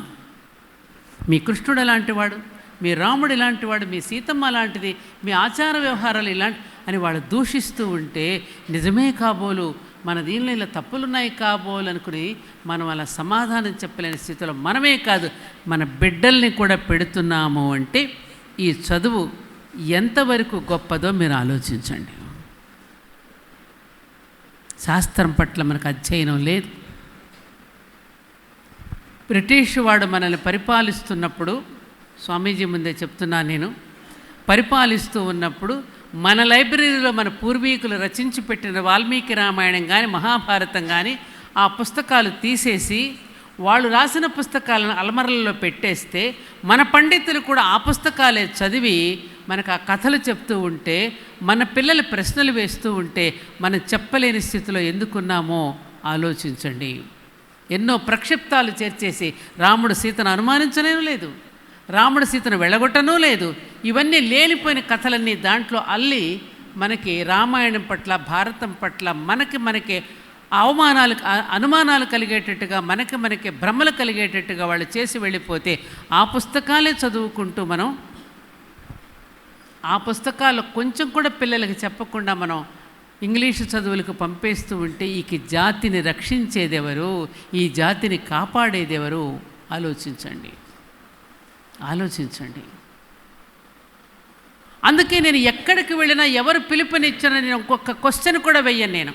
మీరు ఎంతమంది ఎంత పెద్ద పందిరి వేస్తారు, ఎంతమందిని సమీకరిస్తారు, మీరు ఎంత డబ్బిస్తారు, మీ ఫార్మాలిటీస్కి ఎక్కడ నేను ఏ ఫార్మాలిటీస్కి నేను పట్టించుకోను.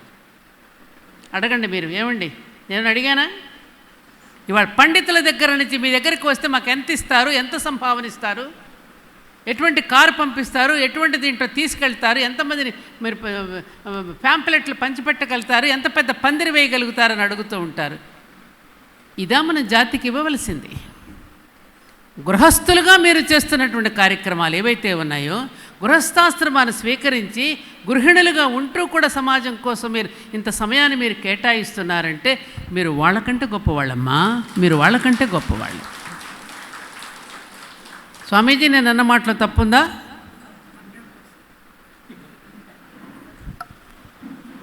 ఈ సమాజం కోసం బాధ్యత పడవలసిన వాళ్ళు, ఈ సమాజాన్ని రక్షించవలసిన వాళ్ళు డబ్బు వెంట పడుతూ ఉంటే, హోదాల వెంట పడుతూ ఉంటే, మరి పత్రిజీ లాంటి మహనీయులు, స్వామీజీ లాంటి మహానుభావులు సామాన్యుల చెంతకు చేరి వారిని ఒక ధ్యాన స్థితికి తీసుకువెళ్ళడానికి, ఆ ధ్యాన స్థితిలో వాళ్ళు పొందేట అనుభవాన్ని వాళ్ళకు అనుభవింప చేయడం కోసం కొన్ని వేల మందిని, లక్షల మందిని ప్రభావితం చేస్తూ అక్కడక్కడ ఇటువంటి పిరమిడ్ ధ్యాన కేంద్రాలను నిర్మాణం చేస్తూ ఇంత గొప్ప కృషి జరుగుతోంది అంటే ఆ కృషి వెనుక ఎంత తపస్సు ఉన్నదో, ఆ కృషి వెనుక ఎంత తపన ఉన్నదో ఒక్కసారి కనుక మనం ఆలోచిస్తే వారికి మనందరం కూడా ప్రణమిల్లాల్సినటువంటి అవసరం అన్నది. ఎందుకనంటే ఈ నేల మీద, ఈ భరతఖండం మీద ఎన్ని రకాలుగా ఎంతమంది దాడి చేసినా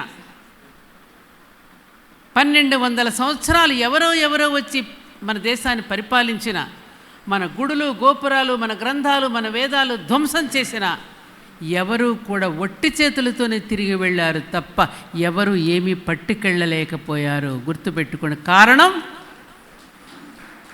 ఈ ఋషులు చేసిన తపశ్శక్తిని కంకర్ మే శంకర అన్నట్టుగా అణువణువున వారు ధారపోసి వెళ్ళడం వల్ల, ఆ నదులలో నిక్షిప్తం చేయడం వల్ల వాళ్ళందరూ కూడా కొండల ప్రాంతాలు అన్ని చోట్ల కూడా వాళ్ళ తపశ్శక్తిని ఎక్కడికక్కడే ధారపోయడం వల్ల ఈ దేశం పడగొట్టాలనుకున్నప్పుడల్లా మరింత గట్టిగా లేచి నిలబడుతోంది, మరింత గట్టిగా లేచి నిలబడుతోంది. మామూలు తపస్సు కాదు. త్యాగధనులు పుట్టిన భూమి మనది. అవతార పురుషులు ఎందరెందరో అవతరించినటువంటి పుణ్యభూమి మనది, ధర్మభూమి మనది, కర్మభూమి మనది, జ్ఞానభూమి మనది, వేదభూమి మనది. అందుకని మనం నిలబడగలదు. కాబట్టి మనందరి యొక్క కర్తవ్యం ఏమిటంటే మనందరం నడుం బిగించాల్సిన అవసరం ఉన్నది. మాత సమాజ నిర్మాత, మాత సమాజ నిర్మాత. అందులో ముఖ్యంగా భారతీయ మహిళకున్నంత శక్తి ప్రపంచ దేశాలలో ఏ మహిళకి లేదు. తెలుసా మీకు ఆ విషయం? భారతీయ మహిళకున్న ధైర్యం కానివ్వండి, ఆమెకున్నటువంటి మానసిక స్థైర్యం కానివ్వండి, ఆత్మవిశ్వాసం కానీ మరి ఎవ్వరికీ లేదు. ఎక్కడ ఈ మధ్య నేను ఒక జోక్ చూశాను. ఆ జోక్గా ఉన్నా కూడా అది నిజంగా చాలా బాగుంది. ఒక అబ్బాయితో అంటుంది, ఏమయ్యా నువ్వు నన్ను చూసుకోవడానికి వచ్చినప్పుడు నలుగురితో వచ్చావు, నాతో ఎంగేజ్మెంట్ చేసుకోవడానికి 100 మందితో వచ్చావు, నన్ను పెళ్లి చేసుకుని ఇంటికి తీసుకెళ్ళడానికి 1000 మందితో వచ్చావు, కానీ నేను ఒక్కదాన్ని నీ ఇంటికి వచ్చాను, నీదా ధైర్యం నాదా అని అడిగింది. ముక్కు మొహం ఎరగని వాడితో స్వభావం కూడా ఏంటో తెలియని వాడితో, ఆ కుటుంబ సభ్యులు ఎలాంటి వాళ్ళో కూడా తెలియని వాడితో చిటికన వేలు పెట్టుకుని కుడికాలు మోప గుమ్మంలోకి వెళ్ళినప్పుడే నా భారత స్త్రీ యొక్క గొప్పతనం ఏమిటో అర్థమవుతుంది. అందరి స్వభావాలతో శృతి కలుపుకుంటూ, ఆడబడుతూ స్వభావం తెలియదు, కట్టుకున్న మొగుడు స్వభావం తెలియదు, అప్పటి వరకు అతను ఎలాంటి వాడో తెలియదే, తోడికోడళ్ళ స్వభావాలు తెలియదు, ఇంటికి వచ్చిన బంధువుల స్వభావాలు తెలియదే, వాళ్ళకి ఎవరికి ఏది ఇష్టమో, ఎవరి యొక్క స్వభావం ఎలాంటిదో వాళ్ళని కలుపుకుంటూ పోయేటటువంటి గొప్ప శక్తి నా సోదరీమణికి మాత్రమే ఉంది, మాకు మాత్రమే ఉన్నది. ఎవరు నేర్పారు ఇది మనకి? ఆనాడు సునయన సీతమ్మ తల్లికి జడవేస్తూ ఉంటే రామచంద్రుడితో పెళ్లి కుదిరిన తర్వాత, అమ్మ ఇప్పటి వరకు నేను అలా ఆడుతూ పాడుతూ తిరిగాను, ఎప్పుడు జడ వేయలేదు, వాడు ప్రత్యేకంగా ఎందుకమ్మా జడ వేస్తున్నావు అని అడిగితే ఏం చెప్పింది ఆ తల్లి?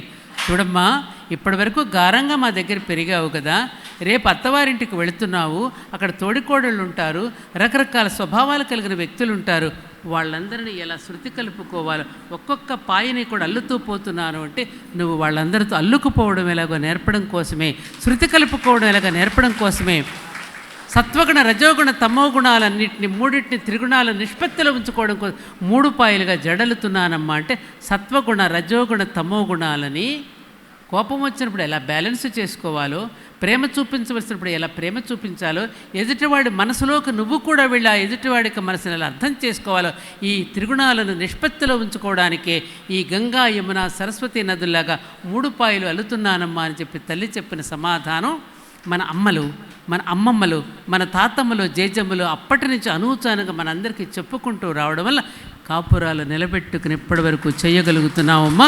అందుకు రామచంద్రుడికి, సీతమ్మ తల్లికి మనందరం రుణపడి ఉన్నాం. మనం రుణపడి ఉన్నాం. మన కావ్యాలు, మన మన మన యొక్క ఇతిహాసాలు, మన ధర్మశాస్త్రాలు మనకు అద్భుతమైనటువంటి విషయాలను మనకు బోధించాయి.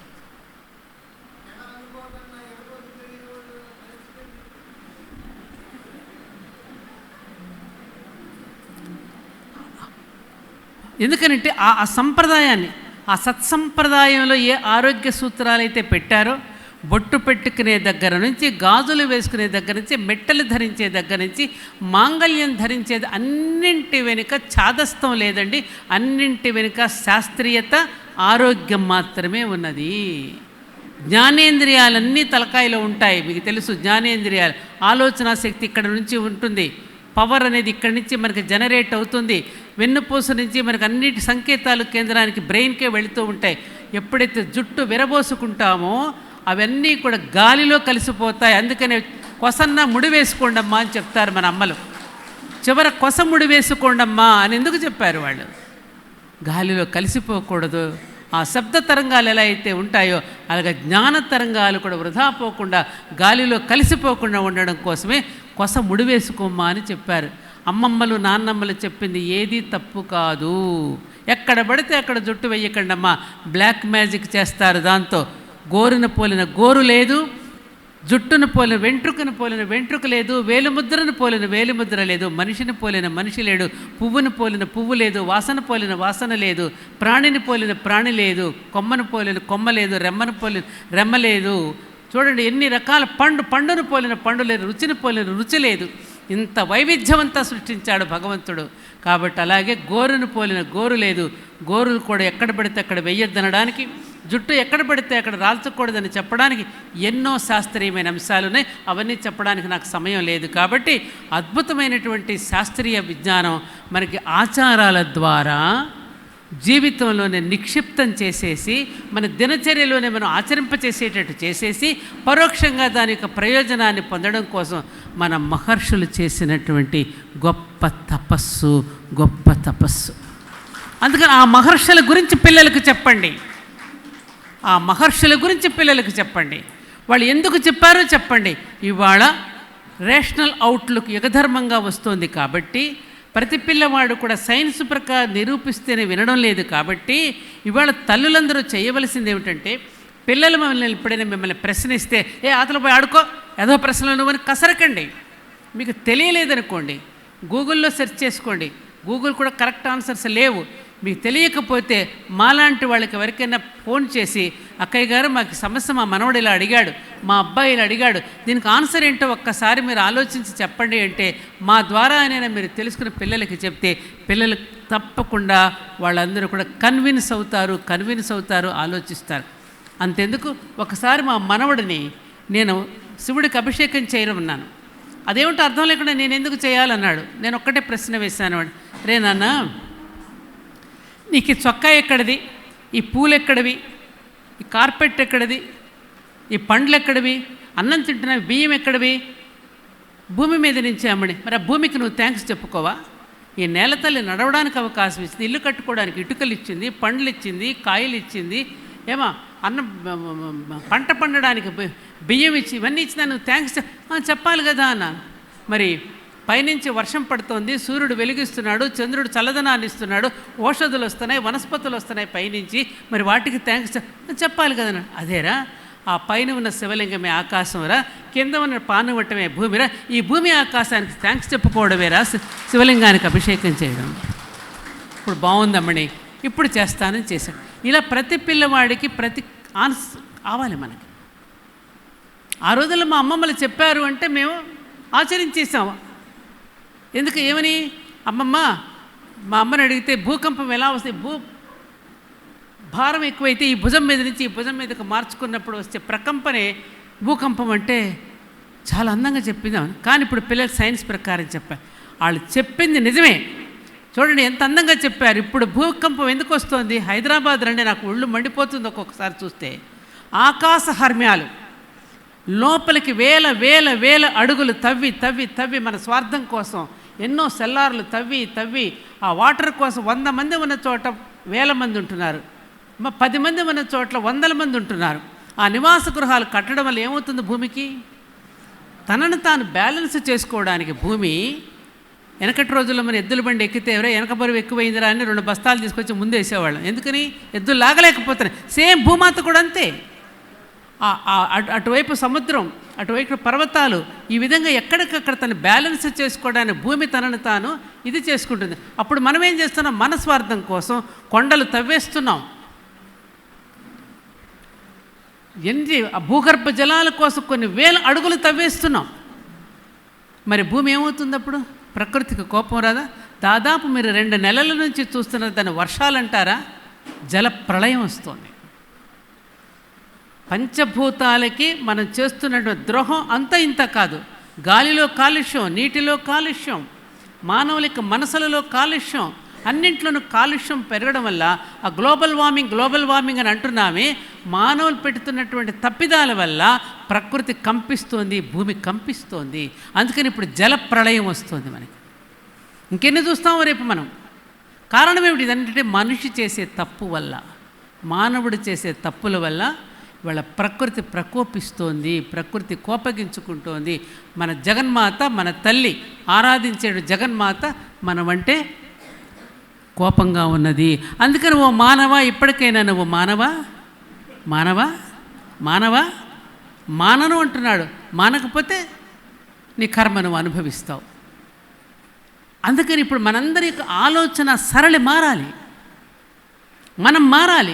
మనం మారితే తప్పకుండా ప్రకృతి భగవంతుడికి ఎప్పటికీ తన బిడ్డలన్నా ఎప్పుడు కరుణామయుడే, ఎప్పుడు ప్రేమే కురిపిస్తాడు. కానీ మనకి ఎప్పటికప్పుడు గుణపాఠాలు నేర్పించడానికి ప్రకృతి కొన్ని మనకి ఆపదలను సృష్టించినట్టుగా సృష్టిస్తుంది, మళ్ళీ దాని నుంచి మనల్ని కాపాడుతూ ఉంటుంది. కాబట్టి మనందరం ఇక్కడంతా మీరు చుట్టుపక్కలంతా మీరు గ్రామాల్లో నివసిస్తున్నారు. ఇప్పుడు పని పాట అయిపోతుంది. ఇప్పుడు పల్లెటూళ్ళల్లో కూడా పట్టణవాసపు సౌకర్యాలన్నీ వచ్చేసాయి. ప్రెషర్ కుక్కర్స్ వచ్చేసాయి, కరెంటు కుక్కర్లు వచ్చేసాయి, గ్రైండర్లు వచ్చేసాయి, వాషింగ్ మిషన్లు వచ్చాయి. పల్లెటూరులో ఒక్కొక్క ఇల్లు చూస్తూ ఉంటే పట్టణానికి మించే ఉంటుంది తప్ప ఏం తక్కువే ఉండడం లేదు. బోలెడంత సమయం ఉంటుంది. ఆ సమయాన్ని మొదనష్టపు సీరియల్స్ ముందు కూర్చుని కాలాన్ని వృధా చేయకుండా, భర్తలకి తిండి పెట్టుకోకుండా ఉండేటటువంటి పరిస్థితి రాకుండా, స్విగ్గీ జొమాటోలకు ఆర్డర్లు ఇచ్చే దరిద్రపు కల్చర్ని తెచ్చుకోకుండా 1 గంట 2 గంటల సమయాన్ని సమాజం కోసం మనం ఆలోచిస్తే మన వీధిలో ఉన్న వాళ్ళకి ఆమె పట్టు చీర గురించి, ఈమె పట్టు చీర గురించి, ఆమె నగల గురించి చెప్పుకోకుండా, ఆ సీరియల్స్ ముందు చతికిలు పడిపోకుండా మన వీధిలో ఉన్న వాళ్ళందరికీ మనకు కావలసినటువంటి విషయాలను వాళ్ళు ఎడ్యుకేట్ చేస్తే, వాళ్ళని మేలు కొలిపితే ఎలా ఉంటుందో ఆలోచించండి. మీరు ఆలోచించండి. దాదాపు ఇప్పటికి కొన్ని 100 గ్రామాలు తిరిగాను నేను. ఇప్పుడు చూడండి, గుడివాడ చుట్టుపక్కల ఉన్న గ్రామాలు, అన్ని గ్రామాలు మారిపోయినాయి. ఎవరి ముఖాన బొట్టు ఉండలేదు, చేతులకు గాజులు ఉండడం లేదు. అసలు ఎందుకు వెళ్తున్నావో ఏమిటి చేస్తున్నావో అని కూడా తెలియనటువంటి పరిస్థితుల్లో పడిపోతుంది. కారణం ఏంటి? చాలా దారుణంగా ఉంటుంది. అందుకని ఇవాళ మీకు ఒక హెచ్చరిక చేస్తున్న, నిజంగా జరుగుతున్నట్టు ఒక హెచ్చరిక ఏమిటంటే, ప్రపంచ దేశాలన్నీ మన సనాతన ధర్మాన్ని ఆచరించాలని ఉవ్విళ్ళూరుతున్నారు. ఎందుకంటే ఇలాంటి మహానుభావులందరూ, మన పత్రిజీ లాంటి వాళ్ళందరూ కూడా విదేశీల్లో కూడా పర్యటన చేసి మన సనాతన ధర్మం యొక్క విలువలను బోధిస్తూ ఉంటే, ఆనాడు స్వామి వివేకానందుడి దగ్గర నుంచి ఇప్పటి వరకు ఎంతోమంది మహానుభావులు వెళుతూ చెప్తూ ఉంటే వాళ్ళు మేలుకుంటున్నారు. ఒక సత్యసాయిబాబా కానివ్వండి, ఒక ఇస్కాన్ కానివ్వండి, ఇలా ఒక ధ్యాన కేంద్రం, ఇవన్నీ కూడా మన సనాతన ధర్మాన్ని గురించి అందరికీ బోధిస్తూ ఉంటే పాశ్చాత్య దేశాల వాళ్ళు బాగా నచ్చి మన సనాతన ధర్మాన్ని అడాప్ట్ చేసుకోవడానికి ఇష్టపడుతున్నారు. అందుకని కొంతమంది అక్కడ ఏం చేస్తున్నారంటే, మీరు ఇంటర్నేషనల్ న్యూస్ చూస్తున్నారో లేదో తెలియదు, నేను చూస్తున్నా, నాకు తెలుసు. లండన్ నుంచి ఒక ఆవిడ నాకు ఫోన్ చేసి చెప్పి, సత్యవాణి గారికి చెప్పండి మీరు ప్రతి చోట ఏ విధంగానే మళ్ళీ భారతదేశంలో ఉన్న జ్ఞానాన్ని, భారతీయులకు ఉన్నటువంటి గొప్పతనాన్ని వాళ్ళని కానీయకుండా చేయడం కోసం, నిర్వీర్యం చేయడం కోసం రకరకాల ఆహార పదార్థాల ద్వారా, పానీయాల ద్వారా, తాగే వాటి ద్వారా అటు స్త్రీలని పురుషులతో సహా వాళ్ళ యొక్క బ్రెయిన్ని నిర్వీర్యం చేయటానికి చాలా రకాల కుట్రలు పన్నుతున్నారు. అడ్వర్టైజ్మెంట్స్ ద్వారా కానివ్వండి, తినే ఆహార పదార్థాలు, పిల్లలు దానికి ఎడిక్ట్ అయిపోవడానికి మత్తు పదార్థాలను వాళ్ళకి అలవాటు చేయడం ద్వారా మన పిల్లలకు ఉన్నంత జ్ఞానశక్తి ప్రపంచంలో ఎవరికీ లేదు అనే సంగతి ప్రపంచ దేశాలకు తెలుసు. అన్నీ కనిపెట్టింది భారతీయులే. భారతీయులకున్న బ్రెయిన్ అటువంటిది. కారణం ఏమిటి? భారతీయులు ఋషుల యొక్క సంతానం కాబట్టి. మనం ఋషుల యొక్క సంతానం. మనం అవన్నీ కాగితాలు